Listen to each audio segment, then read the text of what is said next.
اسلامی نظریاتی کونسل کی سفارشات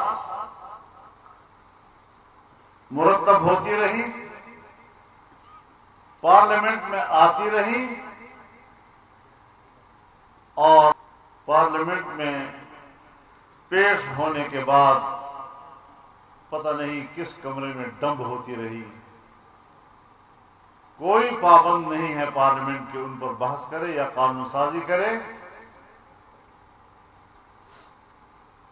اس بار 26ویں ترمیم کے تحت پارلیمنٹ کو پابند کیا گیا ہے کہ اسلامی نظریاتی کونسل کی سفارشات محض وہاں پیش نہیں ہوں گی، بلکہ اس پر باقاعدہ بحث ہوگی، ڈیبیٹ ہوگی اور بالآخر اس کا نتیجہ قانون سازی پر ہوگا۔ یہ ایک بڑی پیش رفت ہے۔ اس حوالے سے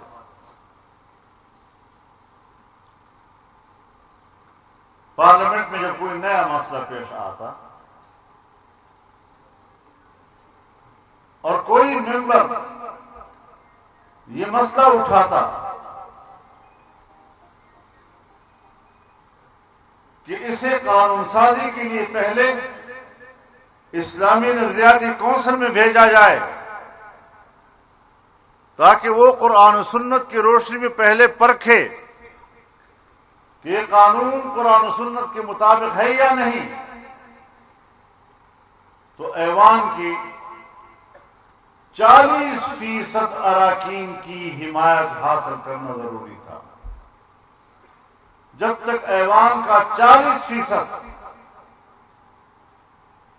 یہ نہ کہہ دے کہ یہ مسئلہ اسلامی نظریاتی کونسل میں جائے گا، اس وقت تک اسلامی نظریاتی کونسل میں مسئلہ نہیں جا سکتا تھا۔ اس ترمیم میں 40% کی تعداد 25% پہ لائی گئی ہے، یعنی مسئلے کو آسان بنا دیا گیا ہے کہ پہلے 100 میں 40 اراکین کہتے تھے، اب 100 میں 25 اراکین کہہ دیں کہ اس کو اسلامی نظریاتی کونسل میں جانا چاہیے، تو پھر لازم ہوگا کہ مسئلہ وہاں جائے اور قرآن و سنت کی روشنی میں اس کو پرکھا جائے۔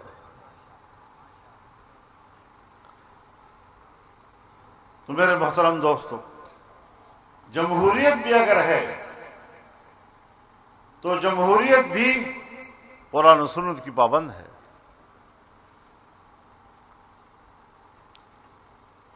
یہ اور بات ہے کہ ہمارے حکمران اس پر عمل نہیں کرتے۔ ہمارے منتخب ایوان الیکشن تو ہو جاتے ہیں، لیکن نتائج وہ کوئی اور مرتب کرتا ہے، مینجمنٹ کسی اور کی ہوتی ہے۔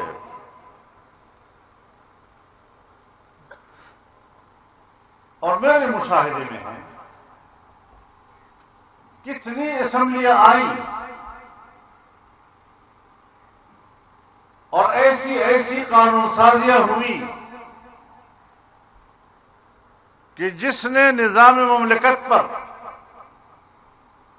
عوام اور عوامی اداروں کی گرفت مضبوط کرنے کی بجائے ایسٹیبلشمنٹ کی گرفت کو مضبوط کرایا۔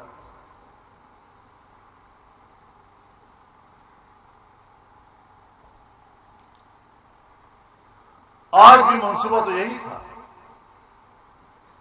کہ مزید پیش رفت کی جائے، مزید جمہوری نظام کو ایسٹیبلشمنٹ کے پنجے میں دیا جائے اور اس کے پنجے گرفت کو مضبوط کیا جائے۔ لیکن الحمدللہ ایک مہینے کی مشقت تو ہم نے ضرور برداشت کر لی، لیکن ہم نے ان کی گرفت کو مضبوط نہیں ہونے دیا اور ان کو اپنے دائرہ کار تک محدود رکھنے کے لیے کہا۔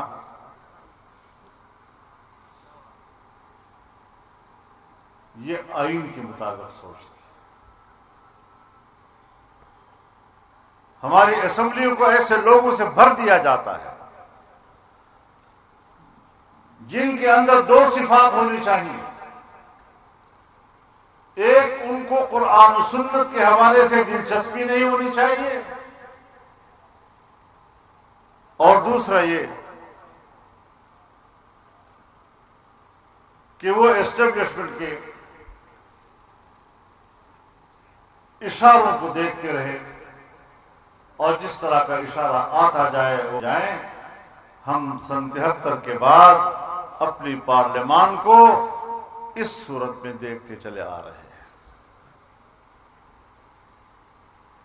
تو کچھ ہمیں ذرا آگے بڑھنا ہوگا. ہم کسی کے دشمن نہیں ہیں.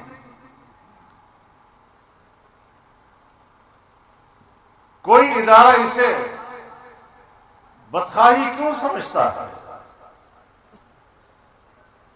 پاکستان تب مستحکم ہوگا اگر ہر ادارہ اپنے دائرہ کار کے اندر، دائرہ اختیار کے اندر کام کرتا رہے.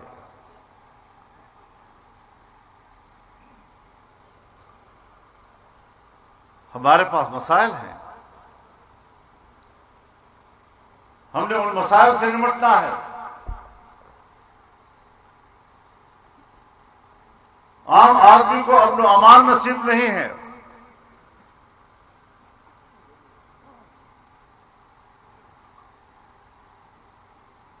ملک کی معیشت مستحکم ہوتی ہے جب لوگ کاروبار کرتے ہیں، تجارت کرتے ہیں، کماتے ہیں، ملک کی پیسے میں اضافہ کرتے ہیں، ملک کو ٹیکس دیتے ہیں، اپنے ٹیکسوں سے ملک کا خزانہ بھرتے ہیں، اور تب جا کر ملک چلتا ہے. کتنا عرصہ ہو گیا، کتنی دہائیاں گزر گئی، ہم امن و امان سے محروم ہیں، اور ہمیں لولی پاپ دیا جاتا ہے کہ صاحب یہ مسئلہ ابھی حل ہو جائے گا تو کل حل ہو جائے گا تو رات حل ہو جائے گا، اور ہم دہشت گردی کے خلاف جنگ جاری رکھیں گے اور یہ رکھیں گے اور وہ رکھیں گے. اس لولی پاپ سے امن نہیں آیا کرتا. میرا تجربہ یہ بتلاتا ہے کہ ہمارے پاس دہشت گردی کے خلاف کوئی مؤثر پالیسی نہیں ہے، اور ہم ملک کے اندر دہشت گردی کو بھی اپنے عوام کو بلیک میل کرنے کے لیے استعمال کرتے ہیں. کچھ ادارے ہوتے ہیں جو جرم کے خاتمے کے لیے ہوتے ہیں، لیکن ہمارے ہاں کچھ ادارے وہ بھی ہوتے ہیں کہ جو جرم کو استعمال کرنے کے لیے ہوتے ہیں. آج جرم کو استعمال کیا جا رہا ہے، جرم کا خاتمہ نہیں کیا جا رہا. ہاں، خاتمے کے نام پر قوم کو بلیک میل ضرور کیا جا رہا ہے.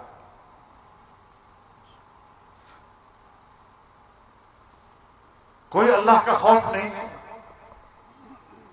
کوئی اپنے آپ کو اللہ کے سامنے جواب دہ نہیں سمجھتا. ان کم بختوں نے کبھی مرنا بھی نہیں ہے اور کبھی اللہ کے سامنے پیش بھی نہیں ہونا.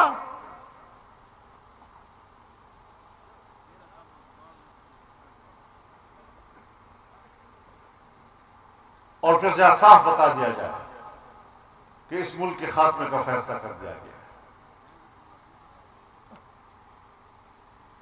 ہم امریکی پالیسیوں اور ان کے اشارات کو اگر سمجھتے ہیں تو اس سے یہی اندازہ لگتا ہے کہ شاید اب پاکستان کرۂ ارض پر ان کی ضرورت نہیں رہی.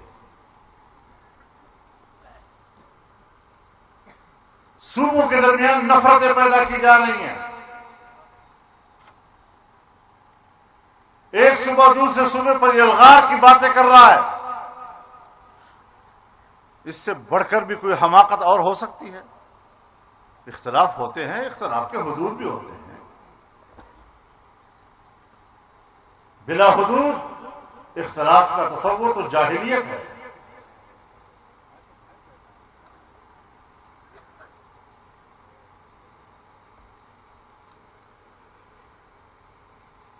تو اس ساری صورتحال میں ہمارے پاس آئینی طور پر ایک تیسرا ستون ہے اور وہ ستون ہے ہمارا وفاقی نظام. ایک وفاق کے ماتحت 4 وحدتیں ہیں، 4 صوبے ہیں، اور صوبوں کے حقوق آئین کی روح سے متعین ہے.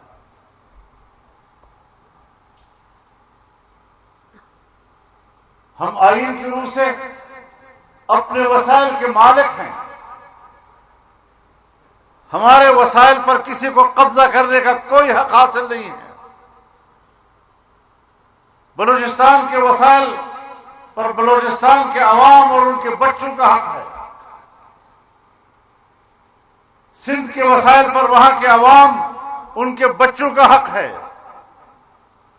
پنجاب کے وسائل پر ان کا حق ہے، اور کوئی ان کے حق کو چیلنج نہیں کر سکتا آئین پاکستان کی روح سے. لیکن کیا وجہ ہے اس کے باوجود ہم اپنے وسائل کے مالک نہیں ہیں؟ اور اگر ہم اپنے حق کی بات کرتے ہیں، اپنے وسائل کو اپنے استعمال میں لانے کی بات کرتے ہیں، تو پھر ہمیں غدار کہا جاتا ہے. یہ غداری نہیں ہے، یہ آئین کا تقاضا ہے. اور آئین ہمارے ملک اور قوم کے ہر فرد کے درمیان میثاق ملی کی حیثیت رکھتا ہے.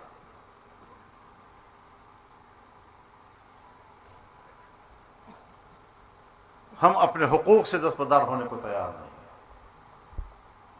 تم جنگ چھیڑ دو، قومیں لڑتی رہیں، خون بہتا رہے، اور طاقتور ادارے امن کے نام پر ہر جگہ پہنچتے رہیں. ہمیں کہتے ہیں ہم امن کے لیے آئے ہیں، اور میں کہتا ہوں آپ ہمارے وسائل پر قبضہ کرنے کے لیے آئے ہیں.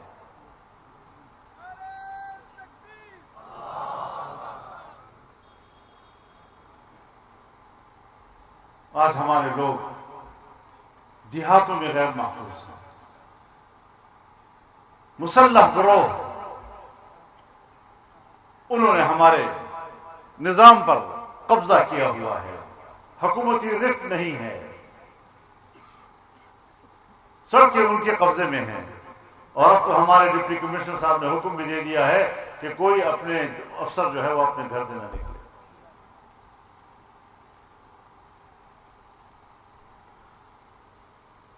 کیا اس حد تک ہم چلے گئے؟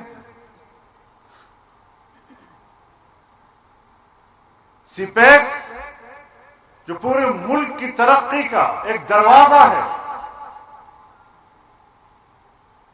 آج ہم امن و امان کے نام پر چین کو بھی بلیک میل کر رہے ہیں اور امریکہ کو بھی بلیک میل کر رہے ہیں.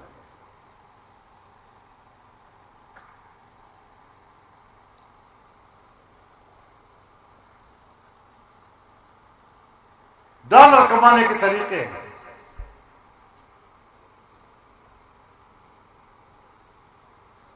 لیکن اگر ہم یہ باتیں کرتے ہیں، آپ تو ہماری نیک نیتی پہ شک کر رہے ہیں، آپ تو ہمارے خلوص پر شک کر رہے ہیں، آپ تو ملک کے ساتھ ہماری وفاداری پر شک کر رہے ہیں، آپ تو ہماری قربانیوں پر شک کر رہے ہیں. میں قدر کرتا ہوں اداروں کی، لیکن میری نظر میں بھی کم از کم آپ کی پالیسیاں سیدھی تو نظر آئے نا. میں نے بھی تو ان صحراؤں میں 40 سال سے زیادہ صحرا گردی کی ہے.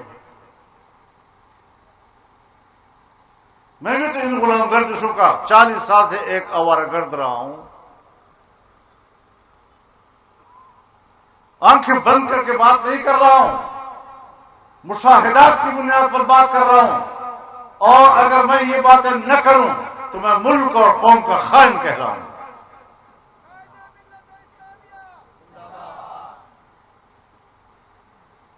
اپنا رخ سیدھا کر لیجیے، اپنا قبلہ درست کر لیجیے. آپ ہمارے سروں کے تاج.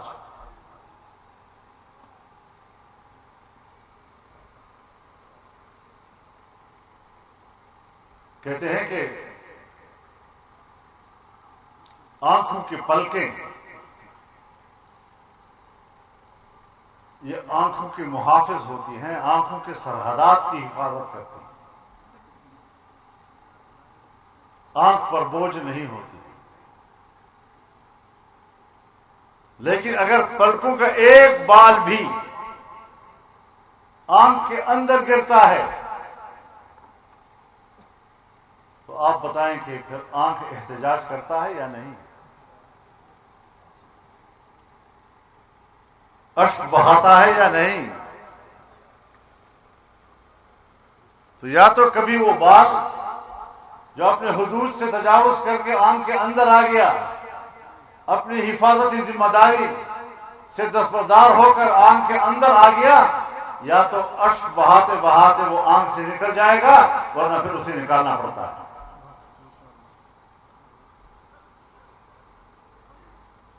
اب ہماری آنکھوں کے پلکے ہیں، ہم آپ کی قدر کرتے ہیں، آپ ہم پر بوجھ نہیں ہیں، لیکن ہمارے احساسات کو سمجھنے کی کوشش کریں۔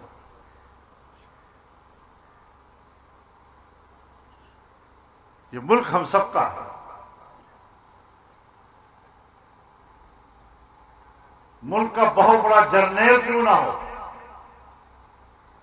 اور میرا یہ غریب کارکن کیوں نہ ہو، دونوں کے پاس پاکستان کا یکساں شناختی کارڈ ہے۔ جس شناختی کارڈ پر میرا جرنیل پاکستانی کہلاتا ہے، میرا یہ عام کارکن بھی اسی شناختی کارڈ کی بنیاد پر اپنے آپ کو پاکستانی کہلاتا ہے۔ نعرہ تکبیر! جمعیت علماء اسلام قائد تیری بصیرت کو قوم کی قدر کرو۔ ہماری زندگی اجیرن ہو گئی ہے، ہم گھروں سے باہر نہیں نکل سکتے، سڑکوں پر آمد و رفت ختم ہو گئی ہے، اور یہ ہمارا جو موٹر وے ہے یہ یارک کے پاس، پل کے نیچے مسلح لوگ ہیں، پل کے اوپر فوج کھڑی ہے۔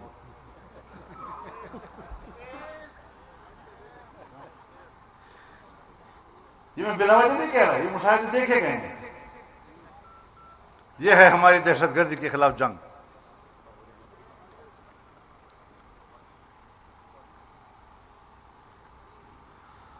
اور ہمارا جو چوتھا ستون ہے آئین کا، وہ ہمارا پارلیمانی طرز حکومت ہے۔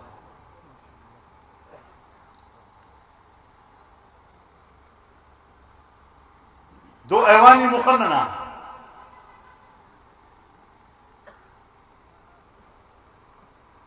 عوام کے ووٹوں سے منتخب ادارے ہوتے ہیں۔ یہاں لوگ بکسے میں ڈالتے کچھ ہیں تو بکسے سے نکلتا کچھ ہے۔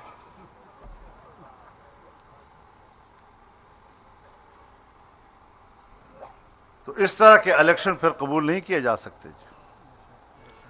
اور یاد رکھو، ہم وہ لوگ ہیں اللہ کے فضل و کرم سے اور اس کی نصرت کے ساتھ کہ تمہارا جبر ہمیں تمہارے جبر پر آمادہ بھی نہیں کر سکتا، نہ اس کی حمایت کرنے پر مجبور کر سکتا۔ ہم نے پہلے دن کہا تھا کہ یہ الیکشن دھاندلی ہے، آج بھی کہتے ہیں یہ الیکشن دھاندلی، چاہے ہمارے صوبے کا ہو چاہے باہر کے دوسرے صوبوں کا ہو۔ پھر کیسے ملک چلے گا؟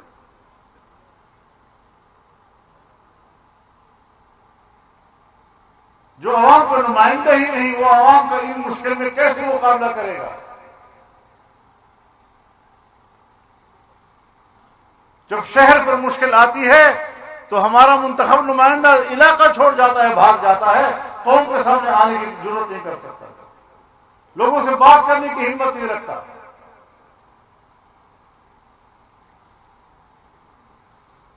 تو میرے محترم دوستو، اس کے ساتھ ساتھ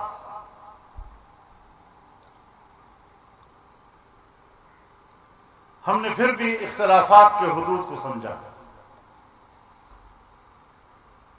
شنگھائی تعاون تنظیم کا اجلاس پاکستان میں ہوا، پاکستان کو میزبانی کا شرف ملا۔ یہ ہمارے لیے اعزاز ہے، قوم کے لیے اعزاز ہے۔ ہمیں ادراک ہے اس بات کا کہ ہمارے ملک کی معیشت کمزور ہے۔ معیشت کی بہتری کے لیے اگر کوئی اقدامات ہوتے ہیں، ہم نے اس کا راستہ نہیں روکا۔ آپ جانتے ہیں میں نے خود اپیل کی کہ حزب اختلاف کو بھی ان دنوں میں مظاہرے نہیں کرنے چاہیے، اور حزب اقتدار کو بھی ترمیمی بل پر ان دنوں میں بحث نہیں کرنی چاہیے، تاکہ یکجہتی کا پیغام جائے، تاکہ پاکستان کا اعتماد بحال ہو۔ ہم پاکستان کے مفاد کو سمجھتے ہیں، الحمدللہ اختلاف کے حدود کو بھی سمجھتے ہیں، ملک کو بھی سمجھتے ہیں، اور ملک کے مفاد کو بھی اللہ کے فضل و کرم سے سمجھتے ہیں۔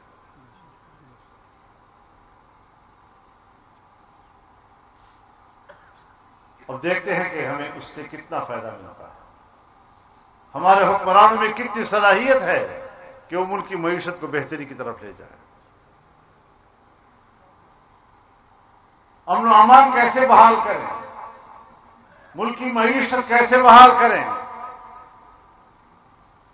ملک کے اندر کے سرمایہ کار اور ملک کے باہر کے سرمایہ کار، ان کا اعتماد کیسے بحال کریں، دوست ممالک کا اعتماد ہم کیسے بحال کریں۔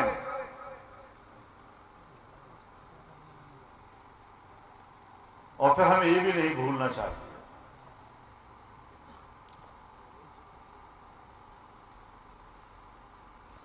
کہ ہمارے سامنے مسجد اقصی بھی ایک بہت بڑا مسئلہ ہے، ہمارے ایمان کا مسئلہ ہے، جو آج صہیونیوں کے قبضے میں ہے،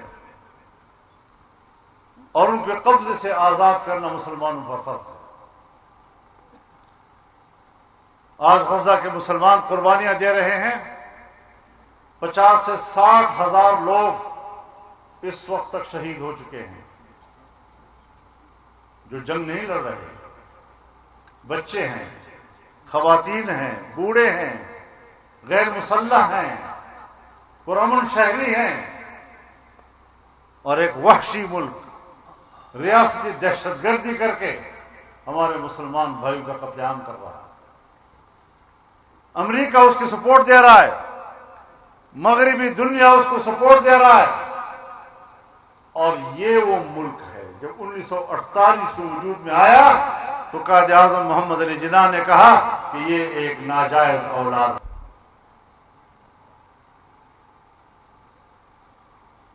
فلسطینیوں کے ساتھ ہمارا تعلق اور ہمارا رشتہ، جس طرح 1940 کی قرارداد کو ہم قرارداد پاکستان کہتے ہیں، اسی سن 1940 کی قرارداد میں فلسطینیوں کی حمایت کا ذکر ہے، اور فلسطینی سرزمین پر نئی بستی کے قیام کی مخالفت کی گئی ہے۔ اسرائیل کے پہلے صدر نے اپنی خارجہ پالیسی کے بنیادی اصولوں کا اعلان کرتے ہوئے کہا تھا کہ اسرائیل کے بنیادی خارجہ پالیسی کے اصول میں اساسی اصول یہ ہے کہ ہم دنیا کے نقشے پر ابھرنے والے ایک نوزائیدہ مسلم ریاست کا خاتمہ کریں گے۔ تو ہماری رائے بھی ان کے بارے میں معلوم، اور ان کی رائے بھی ہمیں معلوم۔ پھر کس بنیاد پر اسرائیل کو تسلیم کرنے کی باتیں ہو رہی ہیں؟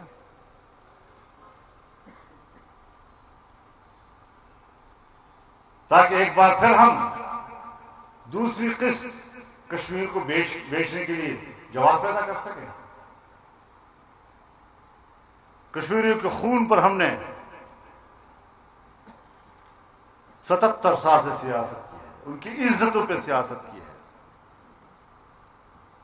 آج ہم نے ان کو بیار و مددگار چھوڑ دیا ہے، لیکن پاکستان کے عوام ان کو تنہا نہیں چھوڑیں گے انشاءاللہ۔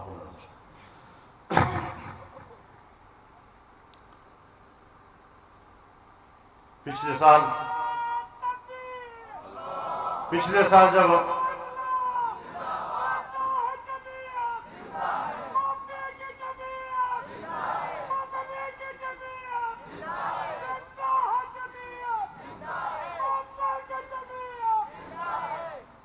تو بھی زندہ ہے پتہ چل گیا.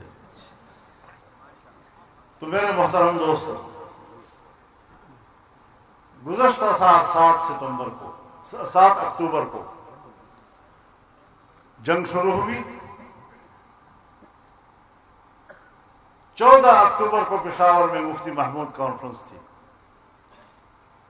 اور اس کو ہم نے طوفان اقصی کانفرنس میں تبدیل کر دیا تھا.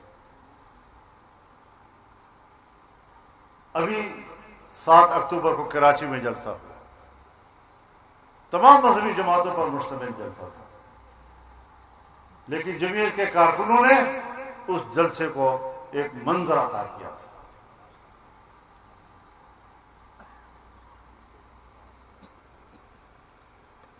آج ایک بار پھر 8 دسمبر کو پشاور میں اسرائیل مرد آباد کانفرنس ہوگی اور بہت بڑی عوامی سطح پر ہوگی انشاءاللہ. ہم کشمیریوں کے ساتھ بھی کھڑے ہیں، ہم فلسطینیوں کے ساتھ بھی کھڑے ہیں. مسجد اقصی کی آزادی کے لیے دی جانے والی قربانیوں میں ہم اپنا خون شامل کرنا چاہتے ہیں، لیکن اسلامی دنیا ہے کہ وہ خرگوش کی نیند سوئی ہوئی ہے. ہم ان کو بھی احساس دلانا چاہتے ہیں کہ صرف بیانات سے کام نہیں چلے گا، قراردادوں سے بات نہیں چلے گی.